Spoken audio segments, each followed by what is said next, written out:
Hello friend, this is ध्यान। HPSSC previous 10 years GK series को आगे बढ़ाते हुए आज के क्वेश्चंस डिस्कस करेंगे।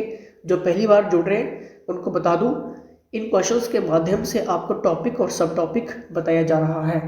पहला क्वेश्चन है, निम्नलिखित में से किस स्थान पर हड़प्पा पूर्व बस्ती नहीं पाई गई? धोलावीरा, कोट दीजी, कालीबंगा या फिर Harappa? At which one of the following sites of pre Harappan settlement has not been found? तो कहां पर ये नहीं पाई गई थी बस्ती? आपका सही आंसर होगा धोलावीरा में। अगर आपने सोचा और सही हुआ तो वेल डन फ्रेंड्स। अगर आप हिमाचल के किसी भी एग्जाम की प्रिपरेशन कर रहे हैं, क्रैश कोर्सेज आप प्रोफेशनल्स के अंदर ज्वाइन कर सकते हैं। इसमें आपको वीडियो कोर्स क्लास मिलती है, रिकॉर्डिंग फॉर्मेट अपने मोबाइल में जितनी बार अपने टाइम के अकॉर्डिंग आप देख सकते हैं, जो कि सबसे बेस्ट तरीका रहता है किसी भी एग्जाम की तैयारी करने के लिए। और साथ में आपको उस एग्जाम से related notes, MCQs, GK based MCQs, previous paper analysis MCQs, complete subjects के साथ रिपीटेड और एक्सपेक्टेड एडिशंस भी मिलता है।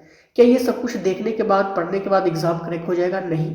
क्यों नहीं होगा? क्योंकि अभी भी आपके मॉक टेस्ट अधूरे हैं। क्योंकि टॉपर्स और एक्सपर्ट्स का मानना ये है कि जब तक आप mock test, short test, draft test, important test, updated test, weekly test, monthly test और OMR शीट टेस्ट और स्पेशल HPSSC के टेस्ट अटेंड नहीं कर देते हैं तो कहीं ना कहीं प्रॉब्लम आ सकती है। ठीक है, ये सारी चीज़ें आप व्हाट्सएप पे ले सकते हैं, क्योंकि ये सारा कोर्सेज टॉपर्स और गवर्नमेंट एक्सपर्ट्स के अंदर ये बनाया जाता है। और डेली टेस्ट अगर आप ज्वाइन करना चाहते हैं, क्योंकि ये जितने भी क्वेश्चन हम रीड कर रहे हैं इसी के बेस के ऊपर आप डेली टेस्ट ले सकते हैं।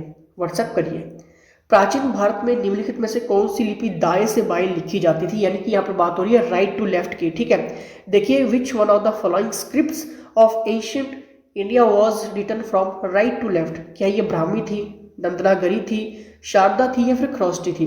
देखिए, राइट टू लेफ्ट स्क्रिप्ट की जब भी बात होगी, लिपि की बात होगी, तो इसका सही आंसर होगा ऑप्शन नंबर डी, यानी कि खरोष्टी। ठीक है, खरोष्टी जो थी वो आपकी राइट टू लेफ्ट लिखी जाती थी। कब? आपके एशियन इंडिया में। ठीक है, प्राचीन भारत में। क्लियर? नेक्स्ट देखिए, यहाँ पर किस धर्म से कैवल्य जुड़ा हुआ था? क्या ये बौद्ध धर्म, जैन धर्म, हिंदू धर्म या फिर सिख धर्म?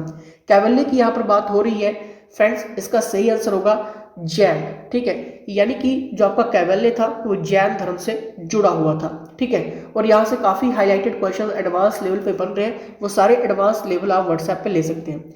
गुप्त काल के दौरान निम्नलिखित में से किस बंदरगाह से उत्तर भारत का व्यापार होता था? देखिए, which of the following ports handled the north Indian trade during the गुप्त पीरियड्स? ठीक है, यहाँ पर बात हो रही है नॉर्थ इंडियन ट्रेड। ठीक है, आपके बंदरगाह यहाँ पर डायरेक्ट पूछ रहा है, क्या ये कैम्बे था, कल्याण था, भरूच था या फिर ताम्रलिप्ति था? ठीक है, बताइए। देखिए, ताम्रलिप्ति बंदरगाह से उत्तर भारत का व्यापार होता था। ठीक है, अब देखिए, अब आपके माइंड में ये क्वेश्चन आ रहा होगा कि ये क्वेश्चन एग्जामिनर ने क्यों पूछा? क्योंकि आपको पता है कि ये जो टॉपिक है गुप्त काल का, आपको अच्छे से पढ़ के जाना पड़ेगा। ठीक है, और यहाँ से कम बहुत सारे ऐसे एडवांस क्वेश्चन है जो आपके पास होने चाहिए, जो आपको पता होना चाहिए। क्योंकि हमीरपुर बोर्ड का एग्जाम निकालना है तो फ्रेंड्स सीधी सी बात है, आपके पास ऑब्जेक्टिव अच्छे से होने चाहिए, वो भी एडवांस लेवल पे। ठीक है, नहीं पता लग रहा है तो व्हाट्सएप कर सकते हैं। नेक्स्ट यहाँ पे, सोमनाथ मंदिर किस देवता को समर्पित था जिसे महमूद गजनी ने नष्ट कर दिया था? क्या ये गणपति, सूर्य, विष्णु या फिर शिव? यहाँ पर बात हो रही है सोमनाथ मंदिर किस देवता को ये समर्पित था? आपको पता ही होगा, शिव भगवान को ये समर्पित था। हुआ क्या था कि महमूद गजनी ने ये नष्ट कर दिया था। ठीक है, नेक्स्ट, और आप मुझे कमेंट बॉक्स में ये बता दीजिए कि ये सोमनाथ मंदिर कहाँ पे है। ठीक है, जल्दी से कमेंट करके बताइए, देखते हैं कितने को इसके आंसर मालूम है। वो सुल्तान कौन था जिसने खलीफा की सत्ता को मानने से इनकार कर दिया? कौन था वही वो सुल्तान जिसने खलीफा की सत्ता को मानने से इनकार कर दिया था? The sultan who refuse to recognise the authority of Khalifa was? क्या ये अलाउद्दीन खिलजी था, गियासुद्दीन तुगलक था, मोहम्मद बिन तुगलक था या फिर कुतुबुद्दीन मुबारक था? जल्दी से देखिए इसका सही आंसर क्या होगा फ्रेंड्स। किसने ये सत्ता मानने से इनकार कर दिया था खलीफा की? कौन था वो सुल्तान? वो सुल्तान था आपका दोस्तों कुतुबुद्दीन। ठीक है, याद रख लेना। क्लियर? नेक्स्ट यहाँ पर देखिए, निम्नलिखित में से कौन सा भारत में 3 मुख्य सूफी परंपरा में शामिल नहीं था? क्या ये सूत्री, चिश्ती, सुहारवर्दी या फिर फिरदौसी? कौन था जो 3 मुख्य सूफी परंपरा में शामिल नहीं था? इसका सही आंसर होगा ऑप्शन नंबर यानी कि सूत्री। ठीक है, बाकी आपके सभी थे, चिश्ती भी, सुहारवर्दी भी और फिरदौसी भी। ठीक है, 3 मुख्य सूफी परंपरा में ये शामिल थे। क्लियर? नेक्स्ट देखिए यहाँ पे गदर पार्टी किसने बनाई थी? क्या ये बी डी सावरकर, राम बिहारी बोस, मदन लाल डींगरा या फिर लाला हरदयाल, किसने बनाई थी? देखिए आपको यहाँ पर अकॉर्डिंग टू ऑप्शन की बात करूं तो लाला हरदयाल, ठीक है। कब बनी थी ये? 15 जुलाई 1913 को बनी थी, ठीक है। 15 जुलाई 1913 को बनी थी। लेकिन साथ साथ में और भी नाम आपको याद रखने पड़ेंगे क्योंकि एग्जामिनर पूछ लेता है, ठीक है। लाला हरदयाल नहीं होगा ऑप्शन में, हो सकता है कि सोहन सिंह भकना आपसे पूछ ले, तो सोहन सिंह भकना भी आपको याद रखना है। संतोष सिंह भी आपको याद रखना है। बाबू ज्वाला सिंह भी आपको याद रखना है, ठीक है। बाबू या फिर ज्वाला भी उसको कहते हैं, ठीक है, कंफ्यूज नहीं होना है। तो कुछ ऐसे नाम है जो आपको पता होने चाहिए, ठीक है। और साथ में आपका संत बाबा भसक्का सिंह, ठीक है, लाला हरदयाल, ठीक है, ये तो आपको क्लियर ही है, लेकिन ये सारे नाम भी आपको पता होने चाहिए। क्लियर। नेक्स्ट हम यहाँ पर देखेंगे, नेक्स्ट क्वेश्चन है यहाँ पे, निम्नलिखित में से कौन सा बाल्टिक राज्य नहीं है? इंपॉर्टेंट क्वेश्चन है। क्या ये बेलारूस, एस्टोनिया, लातविया या फिर लिथुआनिया? देखिए बाल्टिक राज्य नहीं है, इसका सही आंसर क्या होगा? बेलारूस जो है वो आपका बाल्टिक राज्य नहीं है, ठीक है। जबकि बाकी एस्टोनिया, लातविया और लिथुआनिया आपके बाल्टिक स्टेट में रहते हैं, ठीक है, जबकि बेलारूस नहीं है। अब देखिए ये क्वेश्चंस एग्जामिनर ने क्यों पूछा? क्योंकि उस टाइम में काफी करंट हाईलाइटेड में एडिशन में क्वेश्चंस चल रहा था, जो कि एग्जामिनर ने बाद में पूछ लिया था आपके एग्जाम में। और साथ में एनटीपीसी रेलवेज में भी काफी क्वेश्चंस पूछा गया, आपके एसएससी में, सीएचएसएल में क्वेश्चंस पूछा गया। तो एग्जामिनर हमीरपुर बोर्ड क्या करता है, इस जैसे क्वेश्चंस को आपके एग्जाम में पूछ लेता है, ठीक है। तो घबराना नहीं है। तो इसलिए कह रहा हूं कि एडवांस लेवल के लिए आप व्हाट्सएप कर सकते हैं। प्राकृतिक वनस्पति के लिए निम्नलिखित में से कौन सा शब्द साइबेरिया से संबंधित है? क्या ये सिल्वास, टैगा, पंपास या फिर सवाना? शब्द साइबेरिया से संबंधित है, बताना है इसका सही आंसर क्या होगा। ऑप्शन नंबर बी यानी कि टैगा। देखिए टैगा शब्द साइबेरिया से संबंधित है, ठीक है, क्योंकि यहाँ पर बात हो रही थी नेचुरल वेजिटेशंस की, ठीक है, प्राकृतिक वनस्पति के लिए। क्लियर। टैगा आपको डायरेक्ट याद रखना है। नेक्स्ट यहाँ पर देखिए, निम्नलिखित में से किस देश की तटरेखा अरब सागर से नहीं लगती है? कि ये पाकिस्तान, भारत, बांग्लादेश या फिर यमन? देखिए यहाँ पर बात हो रही है निम्नलिखित में से किस देश की तटरेखा अरब सागर से नहीं लगती है, यानी कि कोस्ट लाइन की यहाँ पर बात हो रही है, ठीक है। तो कौन सा इसका सही आंसर होगा? ऑप्शन नंबर सी जो है वो बिल्कुल सही होगा, यानी कि बांग्लादेश की तटरेखा है वो अरब सागर से नहीं लगती है, बाकी सभी की लगती है, ठीक है। नेक्स्ट यहाँ पर देख लेते हैं, निम्नलिखित में से कौन सी भाषा विश्व में सबसे अधिक बोली जाती है? क्या ये अरबी, हिंदी, स्पेनिश या फिर पुर्तगाली? कौन सी बोली जाती है? जल्दी से देखिए, क्या ये अरबी होगी, हिंदी होगी, स्पेनिश होगी, पुर्तगाली होगी? जल्दी से देखिए, सभी का आंसर सही होना चाहिए। इसका सही आंसर होगा स्पेनिश, ठीक है, विश्व में सबसे अधिक बोली जाती है, ठीक है। आपको याद रखना है क्योंकि अकॉर्डिंग टू ऑप्शंस भी आपको पता होना चाहिए, ठीक है। नेक्स्ट यहाँ पर देखिए, निम्नलिखित में से कौन सा शहर सुदूर पूर्व में स्थित है? यानी कि यहाँ पर बात हो रही है ईस्टर्न मोस्ट की, ठीक है, लोकेटेड ईस्टर्न मोस्ट, ठीक है। तो कौन सा है? क्या ये बोकारो है, जमशेदपुर है, पटना है या फिर रांची है? बताइए निम्नलिखित में से कौन सा शहर सुदूर पूर्व में स्थित है? बताइए इसका जल्दी से इसका सही आंसर क्या होगा? ऑप्शन नंबर बी यानी कि जमशेदपुर जो है वो आपका सुदूर पूर्व में स्थित है, यानी कि ईस्टर्न मोस्ट, ठीक है। नेक्स्ट यहाँ पर देखिए, निचली पहाड़ियों का बेलीकोंडा समूह किसका संरचनात्मक भाग है? क्या ये नीलगिरी का भाग है, वेस्टर्न घाट्स का भाग है या फिर ईस्टर्न घाट का भाग है या फिर कार्डामोम पहाड़ियों का ये भाग है? देखिए यहाँ पर बात हो रही है निचली पहाड़ियों का बेलीकोंडा समूह किसका संरचनात्मक भाग है।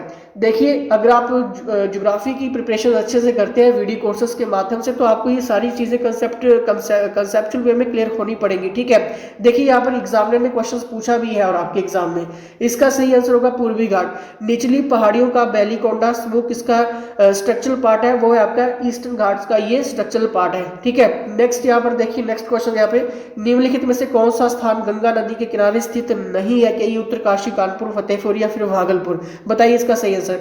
गंगा नदी के किनारे स्थित नहीं है। देखिए जब आप वीडियो कोर्स ज्वाइन करते हैं तो हमने सारे कंसेप्ट बहुत अच्छे से क्लियर करवाए हैं, क्योंकि हमें पता है कि क्या क्या चीजें यहाँ पर पूछ रहे हैं एग्जामिनर, ठीक है। इसके लिए आप व्हाट्सएप कर सकते हैं। देखिए इसका सही आंसर होगा ऑप्शन नंबर सी यानी कि फतेहपुर। अब यहाँ पर ऑप्शंस चेंज भी हो सकते हैं, ठीक है, लेकिन आपको पता होना चाहिए कि जब भी गंगा नदी की बात होगी तो आपको सारी चीजें क्लियर होनी पड़ेगी, ठीक है। नेक्स्ट यहाँ पर देखिए, नेक्स्ट क्वेश्चन आपके स्क्रीन के सामने है, निम्नलिखित में से वायुमंडल की किस परत में जलवाष्प और धूल के कण होते हैं? यानी कि यहाँ पर बात हो रही है which one of the following layers of the atmosphere contains water vapour and dust particles? कौन सी लेयर्स में होते हैं? जल्दी से देखिए, क्या ये आइनोस्फेयर है, मेसोस्फेयर है, स्ट्रेटोस्फेयर है या फिर ट्रोपोस्फेयर है? जल्दी से देखिए इसका सही आंसर क्या होगा। जल्दी से देखिए क्षोभ मंडल में यानी कि ट्रोपोस्फीयर में क्या होता है, आपके वाटर वेपर और डस्ट पार्टिकल्स होते हैं, ठीक है, यानी कि जलवाष्प और धूल के कण होते हैं आपके ट्रोपोस्फीयर में। और ये बाकी भी आपको सारी चीजें क्लियर होनी पड़ेंगी, ठीक है। नेक्स्ट यहाँ पर देखेंगे, नेक्स्ट क्वेश्चन है, किस देश के दौरान सर्वोच्च न्यायालय ने बुनियादी संरचना का सिद्धांत प्रतिपादित किया था? इंपॉर्टेंट क्वेश्चन है, जल्दी से देखिए। यहाँ पर बात हो रही है द बेसिक स्ट्रक्चर्स डॉक्ट्रिन की, किसने किया था, किस केस के दौरान, ठीक है, यहाँ पर बात हो रही है किस केस के दौरान, ठीक है, किस केस के दौरान सर्वोच्च न्यायालय ने बुनियादी संरचना का सिद्धांत जो था वो प्रतिपादित किया था? क्या ये गोलकनाथ केस था, मेनका गांधी केस था, केशवानंद भारती केस था, SR बम्बई केस था? बताइए जल्दी से। देखिए कंफ्यूज करता है कई बार क्वेश्चंस, लेकिन आपको पता होना चाहिए केशवानंद भारती केस, ठीक है, कि यहाँ पर बात यही हो रही है कि सर्वोच्च न्यायालय ने बुनियादी संरचना का सिद्धांत प्रतिपादित किया था, वो आपका रहेगा केशवानंद भारती केस, ठीक है, और ये काफी फेमस केस था, ठीक है।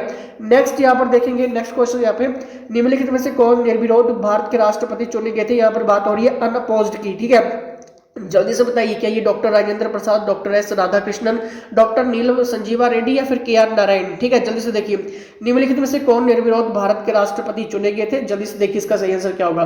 देखिए इसका सही आंसर होगा ऑप्शन नंबर सी, यानी कि डॉक्टर नीलम संजीवा रेड्डी जो थे वो भारत के राष्ट्रपति चुने गए थे, वो भी अनअपोज्ड यानी कि आपके निर्विरोध, ठीक है। डायरेक्ट क्वेश्चन बनते हैं। नेक्स्ट यहाँ पर देखेंगे, भारतीय संसद में शून्यकाल कब शुरू होता है? कब शुरू होता है? जल्दी से देखिए, 0 आवर्स की यहाँ पर बात हो रही है। In the Indian parliament starts, क्या ये बैठक के पहले घंटे में, बैठक के आखिरी घंटे में, दोपहर 12 बजे, या फिर कोई सीमा तय नहीं है? जल्दी से देखिए इसका सही आंसर क्या होगा।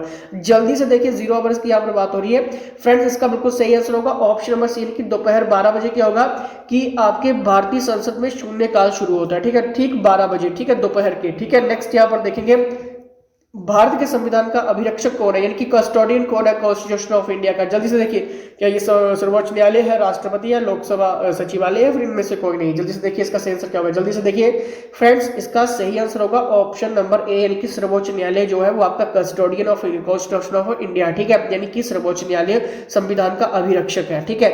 नेक्स्ट यहाँ पर देखिए, पॉवर्टी इन प्लेंटी की परिघटना किससे संबंधित है? जल्दी से देखिए, क्या ये बैंकिंग सेवा है, कृषि है, परिवहन और संचार है, या फिर औद्योगिक क्षेत्र है? जल्दी से देखिए, यहाँ पर बात हो रही है phenomenon of poverty in plenty is associated with, किससे रिलेटेड है? ये किससे रिलेटेड है? क्या ये बैंकिंग सर्विसेज से है, एग्रीकल्चर से है, ट्रांसपोर्ट एंड कम्युनिकेशन से है, या फिर इंडस्ट्रियल सेक्टर से है? जल्दी से देखिए इसका सही आंसर क्या होगा। जल्दी से देखिए इसका सही आंसर होगा ऑप्शन नंबर सी, यानी कि परिवहन और संचार, ट्रांसपोर्ट एंड कम्युनिकेशन। अब देखिए, अब जो एडवांस लेवल आपके एग्जामिनर पूछ रहा है, HPSC पूछ रहा है, ठीक है, वो एडवांस लेवल आपके पास होना बहुत जरूरी है, टॉपिक वाइज, सब टॉपिक वाइज, इसलिए हमारे पास एनालाइज टीम है जो कि हर एक चीज को एनालाइज करती है, ठीक है। और इतना ही नहीं, आपके डेली टेस्ट भी इसी बिहाफ के ऊपर हो रहे हैं, ठीक है, तो सारी जानकारी आप व्हाट्सएप पे ले सकते हैं, क्लियर है। नेक्स्ट यहाँ पर देखेंगे, भारत ने किस वर्ष में मुद्रा की दशमलव प्रणाली को अपनाया था? 58 में, 59, 57 या फिर 95 में? कब अपनाया था? देखिए जल्दी से देखिए इसका सही आंसर फ्रेंड्स, इसका बिल्कुल सही आंसर होगा ऑप्शन नंबर सी, कि 1957 में भारत ने मुद्रा की दशमलव प्रणाली को अपनाया था, क्लियर। नेक्स्ट यहाँ पर देखेंगे, बैंकिंग लोकपाल को कौन नियुक्त करता है? देख लीजिए इसका सही आंसर क्या होगा, क्योंकि यहाँ पर बात हो रही है बैंकिंग ऑम्बुड्समैन की, ठीक है, कौन नियुक्त करता है? कि ये भारत सरकार करेगी, RBI करेगा, राज्य सरकार करेगी, या फिर में से कोई नहीं? जल्दी से देखिए, जल्दी से बैंकिंग लोकपाल कौन नियुक्त करेगा? जल्दी से देखिए फ्रेंड्स, इसका बिल्कुल सही आंसर होगा ऑप्शन नंबर बी, यानी कि RBI, ठीक है। और डेली टेस्ट लगाने के लिए आप व्हाट्सएप कर सकते हैं। नेक्स्ट यहाँ पर देखिए, अतिरिक्त राजस्व प्राप्त करने के लिए लगाया गया अस्थायी कर क्या कहलाता है? इंपॉर्टेंट क्वेश्चन है, यहाँ पर बात हो रही है। Temporary tax levied to obtain additional revenue is called, क्या रहेगा? क्या ये सेस रहेगा, रेट रहेगा, फी रहेगा, या फिर सरचार्ज रहेगा? जल्दी से देखिए फ्रेंड्स, अतिरिक्त राजस्व प्राप्त करने के लिए लगाया गया अस्थायी कर क्या कहलाएगा? वो आपका सरचार्ज कहलाएगा, अधिभार कहलाएगा, सरचार्ज कहलाएगा, ठीक है। नेक्स्ट यहाँ पर देखिए, भारत में औद्योगिक वित्त का शीर्ष संगठन कौन सा है? यानी कि यहाँ पर बात हो रही है apex organisations of industrial finance in India, क्या ये IDBI है, RBI है, ICICI है, या फिर IFCI है? जल्दी से बताइए, apex organisations of industrial finance in India, तो वो कौन सा है? वो आपका है IDBI, ठीक है, IDBI, ठीक है। औद्योगिक वित्त का शीर्ष संगठन कौन सा है? आपका IDBI। नेक्स्ट यहाँ पर देखेंगे, निम्नलिखित में से कौन सा देश एशियान का सदस्य नहीं है? बताना है। अब मुझे आप ये बता दीजिए, क्या एशियान के सदस्य कौन कौन से हैं, ठीक है, उनके नाम मुझे कमेंट करके बता दीजिए। ये उस टाइम क्वेश्चन पूछा था, उस टाइम इसका सही आंसर था भारत। तो मुझे कमेंट करके ये बताइए कि क्या भारत अब एशियान का सदस्य है या नहीं है, और साथ में ये भी बताइए कि कौन कौन से एशियान के सदस्य हम सारे लिस्ट मुझे कमेंट बॉक्स में कमेंट कर दीजिए, इससे आपका भी नॉलेज एनहांस होता है। ठीक है, निम्नलिखित में से कौन सी अभिक्रिया सूर्य से ऊर्जा विकिरण का मुख्य कारण है, बताइए इसका सही आंसर। यानी कि यहाँ पर बात हो रही है which one of the following reaction is the main cause of the energy radiation from the sun. क्या ये फ्यूजन रिएक्शन है, फिशन रिएक्शन है, केमिकल रिएक्शन है, या फिर डिफ्यूजन रिएक्शन है, जल्दी से बताइए। यहाँ पर बात हो रही है निम्नलिखित में से कौन सी अभिक्रिया सूर्य से ऊर्जा विकिरण का मुख्य कारण है। आप सभी को क्लियर होगा कि इसका जो कारण है वो सिर्फ एक ही कारण है, फ्यूजन रिएक्शंस। ठीक है, संकलन अभिक्रिया जो है वो सूर्य से ऊर्जा विकिरण का मुख्य कारण है, यानी कि the main cause of the energy radiations, that is the right answer is fusion reactions. ठीक है, नेक्स्ट यहाँ पर देखेंगे निम्नलिखित में से सबसे मुलायम कौन सा है, सॉफ्टेस्ट की यहाँ पर बात हो रही है। क्या ये सोडियम है, लोहा है, एल्यूमिनियम है, या फिर तांबा है, जल्दी से देखिए इसका सही आंसर। जल्दी से देखिए सबसे मुलायम कौन सा है, इसका सही आंसर होगा ऑप्शन नंबर ए यानी कि सोडियम। ठीक है, और डेली साइंस के लिए आप व्हाट्सएप कर सकते हैं, क्योंकि डेली साइंस के क्वेश्चंस आपके 7 मंथ की हाईलाइटेड मैगजीन्स, टॉप 10 मैगजीन्स और साथ में न्यूज़पेपर से बनते हैं, और साथ में एसएससी भी लेवल में जो क्वेश्चंस पूछे गए, आपके एनटीपीसी में जो क्वेश्चंस पूछे गए, ये सारा का सारा आपको एडिशंस पता होना चाहिए, क्योंकि वहीं से क्वेश्चन डायरेक्ट एग्जामिनर पूछ लेता है। लेकिन कितना आपको रीड करना है ये आप व्हाट्सएप पे पूछ सकते हैं। ठीक है, नेक्स्ट यहाँ पर देखेंगे, नेक्स्ट क्वेश्चन यहाँ पे निम्नलिखित में से कौन सा तत्व सभी कार्बनिक यौगिकों में पाया जाता है, यानी कि which of the following elements is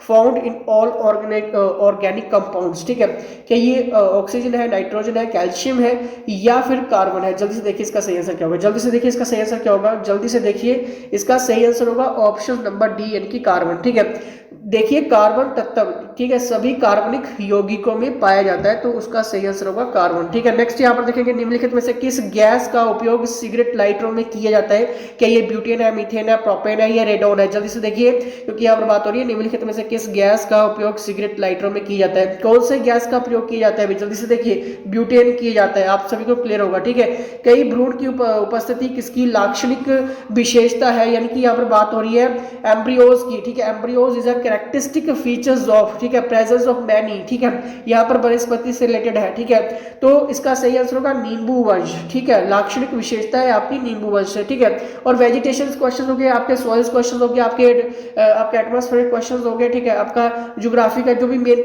parts रहेंगे यहाँ से क्वेश्चंस बनेंगे, और सारा का सारा ये जितना भी डेली साइंस क्वेश्चन है इसके लिए आप व्हाट्सएप कर सकते हैं, क्योंकि आपको बुक्स में नहीं मिलेगा ये। ठीक है, एनालाइज क्वेश्चंस ही एग्जामिनर पूछता है यहाँ से।